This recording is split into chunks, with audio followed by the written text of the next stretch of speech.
오늘 시편 122편 말씀을 가지고 성전 사랑의 기쁨 한번 따라 하실까요? 성전 사랑의 기쁨이란 제목으로 하나님 말씀 나누겠습니다. 성공한 사람들을 보면 실패와 아픔이 없는 사람이 아니라 실패와 아픔을 이긴 사람들입니다. 극복한 사람들이 결국 성공하고 행복하더라라는 것입니다. 요즘 축구가 한참이죠. 이제 아르헨티나와 프랑스 카타르 월드컵 결승만 남았는데 아르헨티나 축구 선수 가운데 그리고 전 세계적으로 유명한 축구 선수 가운데 누가 있죠? 메시. 축구를 잘 모르는 사람들도 메시는 알 것입니다. 이 사람은 축구 천재라고 불리는 선수입니다. 축구에 있어서 사람들이 말합니다. 타고났다. 그런데 메시가 어떤 인터뷰에서 이런 말을 합니다. 나는 타고난 사람이 아니라 노력으로 이긴 사람이다. 지금 자신이 누리는 그 모든 영광과 그 자리는 노력과 극복의 결과다라는 것입니다. 메시에게 많은 어려움이 있었답니다. 무엇보다도 치명적인 병이 있었는데 성장 호르몬 결핍이라는 병이 있다고 합니다.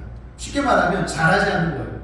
여러분 메시 보십시오. 키가 작죠? 몸도 왜소했다는 거예요. 더 이상 자라지 않습니다. 키가 170도 안 됩니다. 축구 선수가 자라지 않으니까 이게 얼마나 힘들겠습니까? 그런데 포기하지 않고 노력했습니다. 더 나아가 단점을 장점으로 활용했다고 합니다. 아르헨티나에 또 유명한 축구 선수 있죠. 마라도나. 섬의 마라도나도 작았거든요. 작았는데 작은 대신 큰 유럽 선수들, 키 큰 사람들을 이기고 헤쳐나가는 것들은 드리블을 잘하고 그리고 자세를 낮추면 더 이게 유리하다라는 걸 교훈 삼아서 연습을 되게 열심히 했대요. 그래서 메시의 특징 중에 하나가 드리블을 할 때 공을 이렇게 멀리 차질 않아요. 그러니까 공이 몸에 붙어 있다라고 말하죠, 흔히. 공을 몰고 갈 때 사람들은 뻥 차고 달려가고 뻥 차고 달려가는데 메시는 거의 공이 몸에 붙어 있는 것처럼 툭툭툭툭 치고 나가니까 아무리 키 크고 힘 좋은 사람도 메시의 공을 뺏기가 힘든 거예요. 실제로 예를 들면 호날두도 축구 잘하죠. 호날두가 드리블할 때 몸에서 공의 거리가 3.2m랍니다.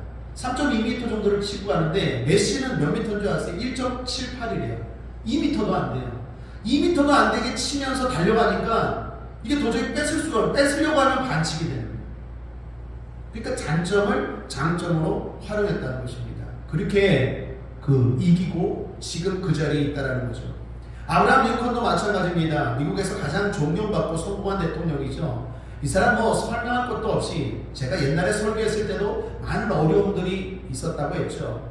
자식들이 먼저 죽고 아내도 사별하고 잘할 때는 누님도 먼저 죽고 또 적들도 많고 그런 아픔도 많았지만 그 모든 것들을 이기고 극복하고 성공한 대통령이 되었던 것은 이겼다라는 거예요. 특별히 이런 말을 되뇌었다고 합니다. 어려울 때마다 길이 약간 미끄러울 뿐이지 낭떠러지는 아니야. 한번 따라할까요? 길이 약간 미끄러울 뿐이지 낭떠러지는 아니에요. 힘들 때마다 어려운 일들을 만날 때마다 길이 좀 미끄러울 뿐이지 낭떠러지는 아니야. 그러면서 신앙으로 믿음으로 이겨나갔다라는 것입니다. 이런 예는 수도 없이 많을 것입니다. 성공한 사람들의 특징을 보십시오. 다 평안하고 문제가 없었던 게 아니라 다 이기고 극복했다라는 것입니다. 그러므로 다시 일어나고 다시 이기고 다시 전진하는 것이 중요합니다. 그런 의미에서 성도는 성공의 사람들입니다. 왜 그렇습니까? 다시 일어설 줄 알기 때문입니다. 잠언에 보면 이런 말씀이 있죠. 24장 16절에 대저 의인은 7번 넘어질지라도 다시 일어서려니와 악인은 재앙으로 인하여 엎드러지리라. 의인과 악인의 차이가 뭡니까? 둘 다 넘어집니다. 똑같이 어려움이 있습니다. 문제가 있습니다. 그런데 의인, 성도는 늘 다시 일어나요. 사랑하는 권사님 다시 일어나길 바랍니다. 안수 집사님 다시 일어나길 바라고, 집사님 다시 일어나길 바라고, 성범이도 다시 일어나길 바랍니다. 어려움이 있었잖아요. 질병도 있었잖아요. 문제도 있었잖아요. 아픔이 있었잖아요. 그런데 성도의 특징은 뭡니까? 다시 일어나는 사람이에요. 이기는 사람이에요. 극복하는 사람이다 라는 것입니다. 그럴 때 힘이 뭡니까? 하나님입니다. 우리의 의지로, 우리의 힘으로 다시 일어설 수도 있지만 성도가 다시 일어설 수 있는 힘은 하나님 때문입니다. 그래서 정확하게 말하면 내가 다시 일어나는 게 아니라 하나님이 일으켜 주십니다. 하나님을 붙잡고 어떤 상황에서도 우리는 다시 일어서야 할 줄 믿습니다. 오늘 시편은 성전에 올라가는 노래입니다. 이런 시편이 120편부터 134편까지 15편에 걸쳐 있습니다. 성전에 올라간다라고 말합니다. 성경을 보면 한 번도 성전에 내려가자라는 말은 한 번도 없습니다. 올라가자고 말합니다. 왜 그럴까요? 일단 지리적으로 예루살렘이 높은 곳에 있습니다. 예루살렘이 해발 790m 높은 곳에, 더욱이 그 높은 도시에 성전은 더 높은 모리아산에 있습니다. 아브라함이 이삭을 바쳤던 산이 모리아산이죠. 그 모리아산에 예루살렘 성전이 지어집니다. 그래서 사람들은 지리적으로도 높았기 때문에 항상 성전에 올라가야 했습니다. 올라가는 일은 힘든 일입니다. 그럼에도 불구하고 왜 올라갑니까? 왜 성전에 올라갑니까? 하나님 앞에 나아간다는 마음으로 올라가는 것입니다. 하나님으로 의지하고 힘을 얻기 때문에 올라가는 것입니다. 올라가면서 이렇게 말합니다. 오늘 본문 1절입니다. 함께 읽어보죠. 시작. 사람이 내게 말하기를 여호와의 집에 올라가자 할 때 내가 기뻐하였도다. 사람들이 말합니다. 야, 성전에 올라가서 주일 오후 예배 드리자. 그렇게 말할 때에 내가 시편 저자인 다윗이 기뻐하였다고 말합니다. 왜 기뻤습니까? 힘을 얻기 때문에, 하나님의 복을 받기 때문에. 오늘 주일 오후 예배 올라온 여러분들, 성전으로 올라온 여러분들, 하나님이 주시는 힘을 받고 하나님 주시는 복을 받게 되길 바랍니다. 그렇다면 그 내용을 구체적으로 좀 나누어 살펴보죠. 다윗이 왜 성전에 올라가자 할 때 기뻐했는지 구체적으로 살펴보면, 첫 번째는 성전 중심의 삶이, 성전에 올라가는 것이 견고하고 행복한 삶이었기 때문입니다. 3절을 보십시오. 함께 읽죠. 시작. 예루살렘아 너는 조밀한 성과 같이 건설되었도다. 조밀하다라는 말은 잘 짜여졌다, 계획적으로 잘 짜여졌다라는 뜻입니다. 여러분, 예루살렘은 계획도시였습니다. 성 안의 건물들이 빼곡하게 잘 정리되어 있었습니다. 그런데 특이한 건 중심에 성전이 있었습니다. 성전을 중심으로 도시가 세워진 것입니다. 그래서 예루살렘입니다. 뜻이 뭡니까? 평화의 도시라는 것입니다. 여러분 알다시피 예루살렘은요 끊임없이 공격을 당했습니다. 이스라엘은 끊임없이 공격을 당했습니다. 역사 이래로 수많은 공격과 아픔을 당했지만 그럼에도 불구하고 무너지지 않고, 그럼에도 불구하고 잘 짜여진 것처럼 견고한 것은 성전이 중심이었기 때문입니다. 하나님께 예배드리러 올라가자, 성전에 올라가자 할 때 기뻐했기 때문입니다. 그랬기 때문에 견고하고 그 어떤 어려움에도 무너지지 않을 수 있었다라는 것입니다. 사랑하는 여러분, 여러분의 가정이 여러 가지 아픔이 있고 여러 가지 환란이 있고 여러 가지 문제가 있을지라도 견고하시기를 축복합니다. 그러기 위해서 성전에 올라가자, 예배드리자 할 때 내가 기뻐하였도다, 다윗처럼 기뻐할 수 있게 되길 바랍니다. 둘째로 성전 중심에 하나님의 다스림이 있었기 때문입니다. 5절을 보십시오. 함께 읽겠습니다. 거기 판단의 보좌를 두셨으니 곧 다윗 집의 보좌보다. 하나님의 판단, 하나님의 다스리심이 성전에 있습니다. 그 하나님의 다스리심은 은혜로운 다스림이십니다. 법대로 하지 않습니다. 은혜로 다스리시고 은혜로 받아주십니다. 다윗의 보좌할 때 이 보좌가 단수가 아니라 복수입니다. 다윗 때만이 아니라 예수님 때까지, 그리고 지금까지 계속 그 다스림이 이어지고 있다는 것입니다. 앞으로 영원토록 하나님의 판단과 다스리심이, 심판이 이어진다는 뜻입니다. 그렇기 때문에 어떻게 해요? 성전에 올라가자 할 때 기뻐했다라는 거예요. 억울한 일이 있습니까? 힘든 일이 있습니까? 오늘 주일 낮 예배처럼 내 인생에 답이 없을 때 있습니까? 하나님이 다스리십니다. 하나님께 맡기십시오. 하나님이 판단하십니다. 하나님이 위로하십니다. 억울한 거 풀어주십니다. 문제를 해결해 주십니다. 그 하나님 앞에 올라가니까 기뻐하는 거예요. 그러므로 성전에 올라가자, 예배드리자 할 때 기뻐할 수 있는 저와 여러분 되시기를 주님의 이름으로 축복합니다.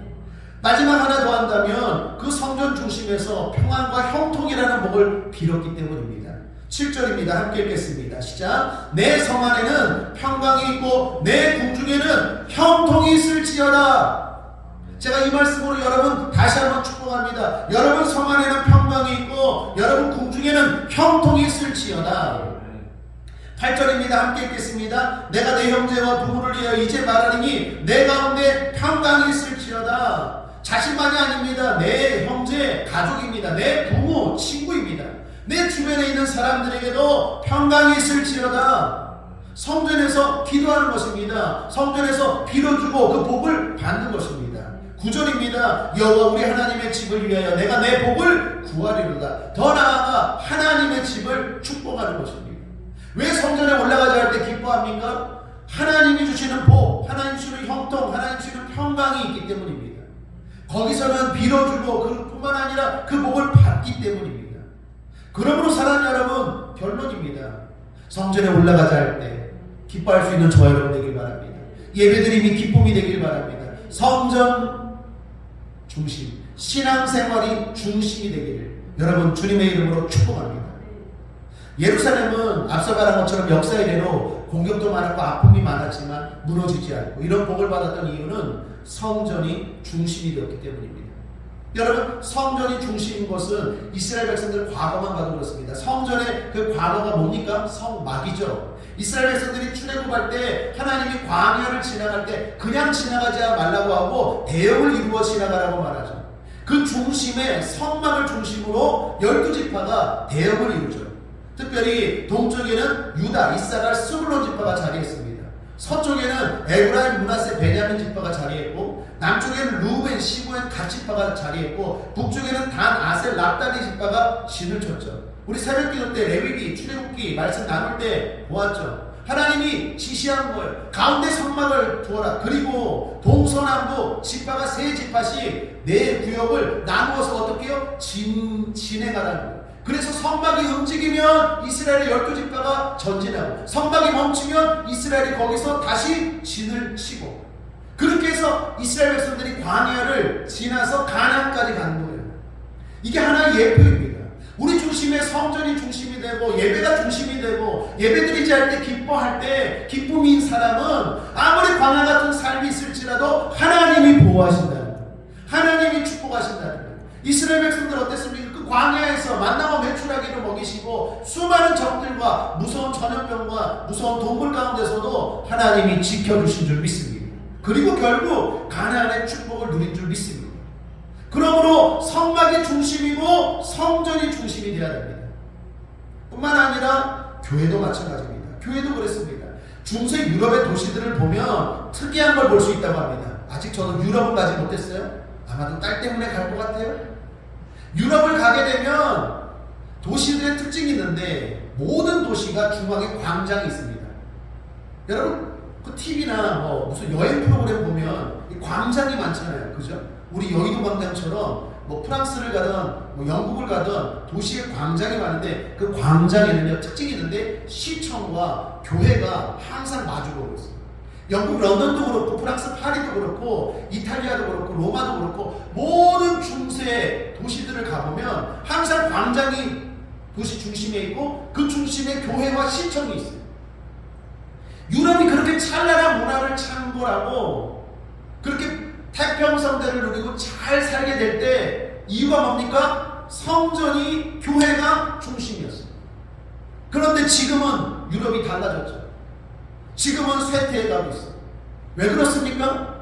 교회 중심이 아니에요. 신앙 중심이 아니에요. 사람들이 예배드리자 성전에 올라가자 할 때 기뻐하잖아요. 그래서 지금은 교회가 식당이 되고 교회가 나이트클럽이 되고 교회가 무슨 공연장이 되고 그 유럽의 교회들은 다 지금 건물은 쇠퇴했어요. 왜요?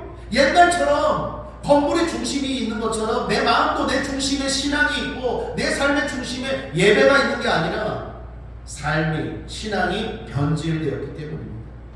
그러므로 사랑하는 여러분 다시 강조합니다. 성막 중심, 성전 중심, 교회 중심일 때 항상 역사 이래로 복을 받았고 태평성대 부흥한 줄 믿습니다. 예배드리자, 기도하자, 성전에 올라가자 할 때 저와 여러분의 마음에 기쁨이 있게 되길 바랍니다. 그리고 이 중심을 가지고 삶을 살아가게 되길 바랍니다. 예배가 먼저이고 신앙이 먼저이고 교회가 먼저인 저와 여러분 되길 바랍니다. 여러분 한 가지 더 한다면 평양도 그렇습니다. 평양의 장대현 교회라고 알고 있죠. 그 장대현 교회가 평양의 중심이었습니다. 그런데 평양의 중심이 교회였을 때 평양은 복을 받았고 부흥성장했습니다. 그런데 지금 평양의 장대역교회 자리에 뭐가 있습니까? 만수대가 있어요. 김정일 만수대, 김일성 만수대 들어보셨습니까? 그 우상을 섬기는 만수대가 거기에 자리에 있어요. 그래서 지금 평양이 어떻습니까? 북한이 어떻습니까? 우리보다 훨씬 가난하고 망한 나라가 되어버렸어요. 봉수교회, 칠골교회 이런 교회들이 평양 도시의 중심이었어요. 원래 그럴 때 평양이 남한보다도 개성보다도 서울보다도 훨씬 더 번화했고 잘됐고 그리고 북한이 훨씬 더 잘 되었는데 그 자리에 욕심, 욕망, 우상인 김일성 3부자가 들어오는 바람에 평양이 그런 가난과 저주의 땅과 나라가 되었다는 거예요. 사랑하는 여러분, 이거는 성경만이 아니라 우리의 실생활에서도 분명하고 확실하게 나타나는 증거입니다. 성막 중심, 성전 중심, 교회 중심일 때 복을 받았던 역사를 살펴보면서 우리 개인도 성전 중심, 교회 중심의 신앙생활이 되길 바랍니다. 다시 강조합니다. 예배드리자 할 때 기쁨이 있게 되길 바랍니다. 성전에 올라가자 할 때 즐거움이 있게 되길 바랍니다. 그 사람은 믿음이 있고 이 비밀을 알기 때문에 즐겁고 기쁘고 또한 하나님이 약속하신 복을 누리게 될 줄 믿습니다. 말씀을 정리합니다. 결론입니다. 성전을 사랑하고 성전 중심으로 살아갈 때 우리에게는 기쁨이 넘칠 것입니다. 좋은 일이 일어납니다. 이 성전에서 여러분을 축복합니다. 평강이 있을지어다, 형통이 있을지어다, 여러분의 부모, 친구도, 여러분의 형제, 가족들도 잘 될지어다 기도하겠습니다. 좋으신 하나님 아버지 감사합니다. 다윗은 성전에 올라가자 할 때 기뻐했다고 말합니다. 그것은 성전 중심의 삶이, 예배 중심의 삶이 어떤 것인지 알았기 때문입니다.